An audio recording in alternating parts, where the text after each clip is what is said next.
Amazon river को पहले समंदर समझ लिया था और ऐसा सोचने की उनके पास एक ठोस वजह भी थी। इस दरिया का साइज और इसकी ताकत ऐसी है कि यकीन करना मुश्किल हो जाता है। अमेज़न रिवर सिर्फ एक सेकंड में तकरीबन 2,09,000 क्यूबिक मीटर पानी समंदर में छोड़ती है, यानी पूरी दुनिया की एक सेकंड में होने वाली वाटर कंजम्पशन से भी करीब 1.5 गुना ज्यादा। ये इतना ज्यादा फ्रेश वाटर है कि अमेज़न के बाद अगली 7 सबसे बड़ी रिवर्स भी मिलाकर इतना पानी समंदर में नहीं छोड़ती। यहाँ तक कि पूरी दुनिया में हर गुजरते सेकंड जितना भी फ्रेश वाटर समंदर में गिर रहा है उसमें 20% हिस्सा अकेले अमेज़न रिवर का है। अमेज़न रिवर की चौड़ाई खुश्क मौसम में ही 10 किलोमीटर तक होती है और बात की जाए बरसाती मौसम की तो कुछ जगहों पर ये 48 किलोमीटर तक फैल जाती है। इस सीजन में इसके एक किनारे पर खड़े होकर अगर दूसरे किनारे को तलाश करने की कोशिश की जाए तो समंदर की तरह होराइजन पर नजर ओझल हो जाती है, पर दूसरा किनारा नजर नहीं आता। यही वजह है कि मकामी लोग इसे द रिवर सी का नाम देते हैं और जब अर्ली एक्सप्लोरर्स यहाँ आए तो उनको लगा कि शायद ये कोई रिवर नहीं बल्कि समंदर है।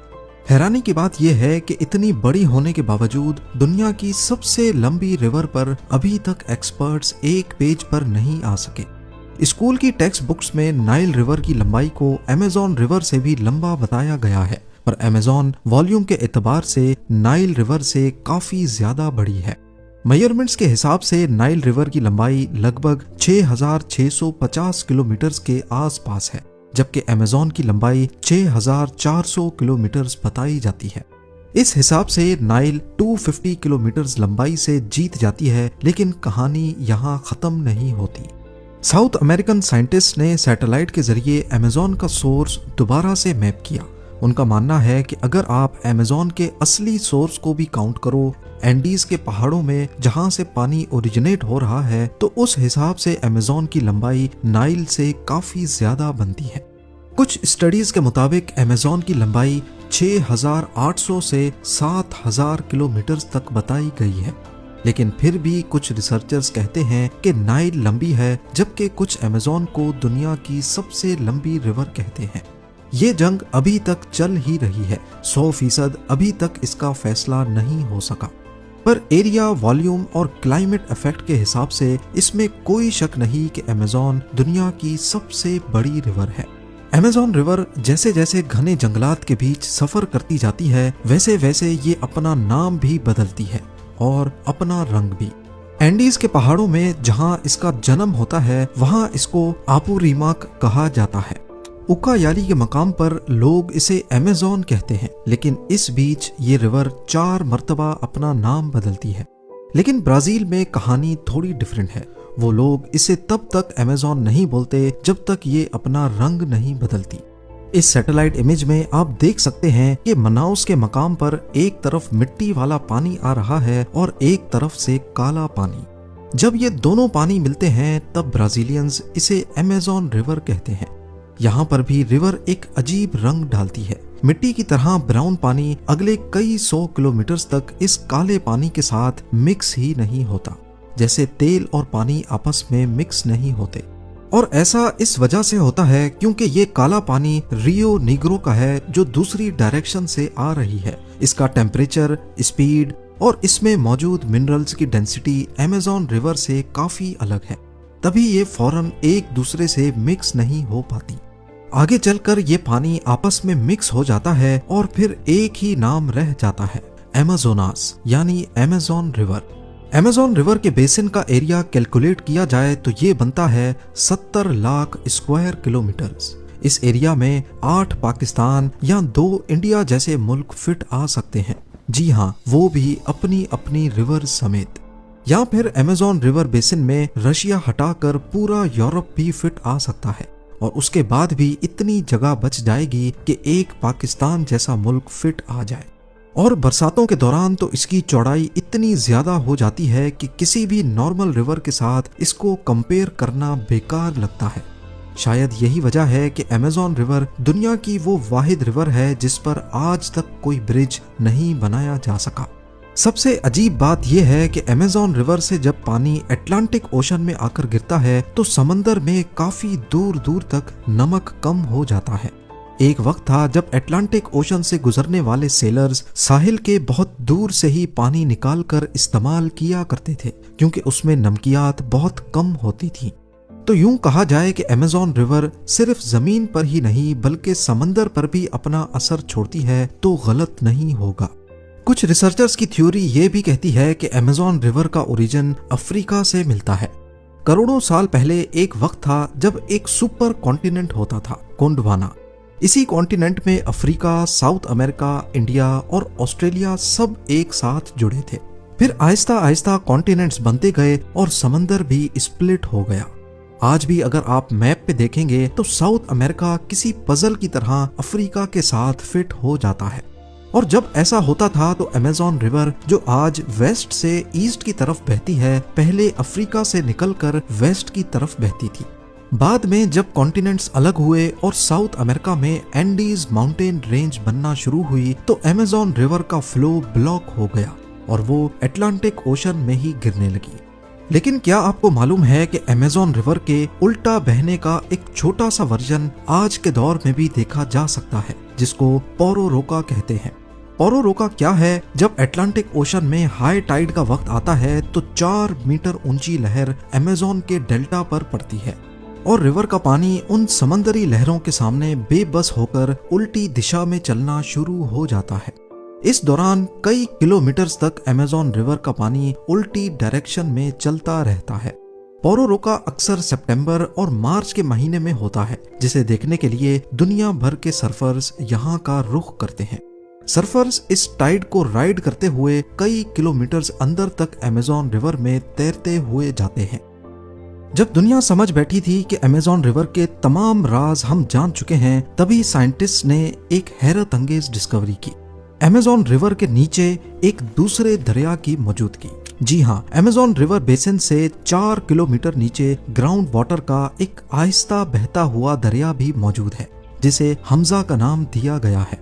2011 में ब्राजीलियन जियोफिजिसिस्ट की एक टीम ने इस छुपे हुए दरिया का ऐलान किया और अपने lead researcher doctor Walia Hamza के नाम पर इसे रियो हमजा का नाम दिया। हमजा रिवर पानी का बाकायदा दरिया नहीं, ये दर हकीकत एक बहुत बड़ा अंडरग्राउंड वाटर सीपेज का बहाव है, पर ये ऊपर अमेज़न रिवर के बिल्कुल नीचे और उसके साथ साथ आगे बढ़ता है। दोनों का बहाव एक डायरेक्शन में है, यानी वेस्ट से ईस्ट की तरफ। साइंटिस्ट का मानना है कि हमजा का ओरिजिन एंडीज के पहाड़ों के नीचे से होता है और ये भी अटलांटिक ओशन में ही जाकर गिरता है, पर अमेज़न रिवर की तरह नहीं बल्कि समंदर की गहराई में। इन दोनों रिवर्स का डिफरेंस देखा जाए तो हमजा अमेज़न रिवर से कहीं ज्यादा चौड़ी है। जहां अमेज़न की चौड़ाई ज्यादा से ज्यादा 50 किलोमीटर तक रिकॉर्ड की गई है, हमजा की चौड़ाई 200 से 400 किलोमीटर तक रिकॉर्ड हो चुकी है। पर इसमें बहने वाला पानी बहुत स्लो है, सिर्फ चंद मिलीमीटर्स पर सेकंड की स्पीड, और वॉल्यूम का अंदाजा 3900 क्यूबिक मीटर पर सेकंड लगाया गया है। पर आखिर जमीन से 4 किलोमीटर नीचे इस छुपी हुई रिवर का पता ही कैसे चला? रिसर्चर्स ने अमेज़न रिवर में 241 से भी ज्यादा बोर ड्रिल किए और उसमें मुख्तलिफ सेंसर्स डाले गए। बारीक ऑब्जर्वेशंस के जरिए उन्हें मालूम पड़ा कि जमीन के नीचे भी पानी सीपेज की फॉर्म में बह रहा है, ठीक अमेज़न रिवर के साथ उसके साए की तरह उसे फॉलो करता है। अब बात करते हैं उन चीजों की जो इस दरिया और जंगल में रहती हैं। अमेज़न का जंगल दुनिया का सबसे बड़ा बायोडायवर्सिटी हॉट स्पॉट है, यानी यहाँ दुनिया के किसी भी और इलाके से ज्यादा किस्म के जानवर और पौधे पाए जाते हैं। लेकिन माजी में यहाँ ऐसे जानवर रहते थे जिन्हें देखकर आज का इंसान दहशत से ही मर जाए। आज हम एनाकोंडा को दुनिया का सबसे बड़ा सांप मानते हैं, लेकिन करोड़ों साल पहले यहाँ टाइटनोबोआ नाम का सांप रहता था, जो साइज में 15 मीटर तक लंबा होता था और इसका वजन 1 टन से भी ज्यादा बताया गया है। अब आप सोच रहे होंगे कि इस सांप का आखिर हमें पता ही कैसे चला? साइंटिस्ट को इस द्यो के बारे में तब पता चला जब कोलंबिया में कोयले की एक कान में खुदाई के दौरान कुछ फॉसिल्स उभरना शुरू हुए। फॉसिल्स में रीढ़ की हड्डी शामिल थी जो 15 मीटर तक लंबी थी। मजीद जांच करने पर मालूम पड़ा कि ये सांप की हड्डी है। रेडियो कार्बन डेटिंग ने इस चीज से पर्दा उठाया कि ये सांप डायनासोर्स के जमाने में यहाँ हुआ करता था। आज का सबसे लंबा पाइथन भी इसके सामने एक कीड़ा लगता है। टाइटनोबोआ इतना बड़ा था कि वो मगरमच्छ और बड़े कछुए खाया करता था। खुशकिस्मती से ये जानवर अब खत्म हो चुके हैं, लेकिन इसका मतलब ये नहीं कि आज का अमेज़न महफूज है। आज भी यहाँ ऐसे जहरीले मेंढक पाए जाते हैं जिन्हें सिर्फ छूने से इंसान की मौत हो सकती है। यहाँ इलेक्ट्रिक ईल्स हैं जो बिजली के झटके मारती हैं। पिराना नाम की मछलियां हैं जो खंजर जैसे अपने तेज दांतों के लिए मशहूर हैं, और ऐसी मकड़ियां हैं जिनका जहर इंतहाई खतरनाक है। अमेज़न में बुलेट एंड नाम की चूंटी भी पाई जाती है, जिनके काटने पर गोली लगने जितना दर्द होता है और ये पूरे एक दिन तक रहता है। यहाँ तक कि समंदर से शार्क भी दरिया के अंदर आ जाती हैं। ये जंगल इतना घना और पुराना है कि आज भी यहाँ ऐसे कबीले रहते हैं जिनका बाहरी दुनिया से कोई राब्ता नहीं। वो आज भी हजारों साल पुराने तरीकों से जिंदगी गुजार रहे हैं। लेकिन एक और राज है जो अभी हाल ही में खुला है, और वो है अमेज़न की खोई हुई तहजीबें। सदियों से ये माना जाता था कि अमेज़न का माहौल इतना सख्त है कि यहाँ कोई बड़ी सिविलाइजेशन या शहर आबाद नहीं हो सकते, लेकिन यहाँ पर भी आर्कियोलॉजिस्ट गलत साबित हो गए।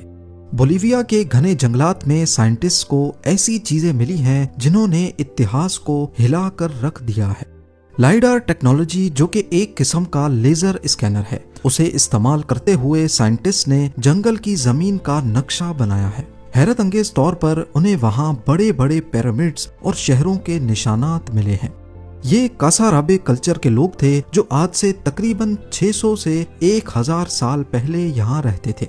ये लोग बहुत तरक्की याफ्ता थे। उन्होंने जंगल के बीच में 22 मीटर ऊंचे मिट्टी के पिरामिड्स बनाए थे। उन्होंने पानी के लिए नहरें खोदी थीं और एक शहर को दूसरे शहर से मिलाने के लिए सीधी सड़कें बनाई थी जो कई किलोमीटर तक फैली हुई थीं।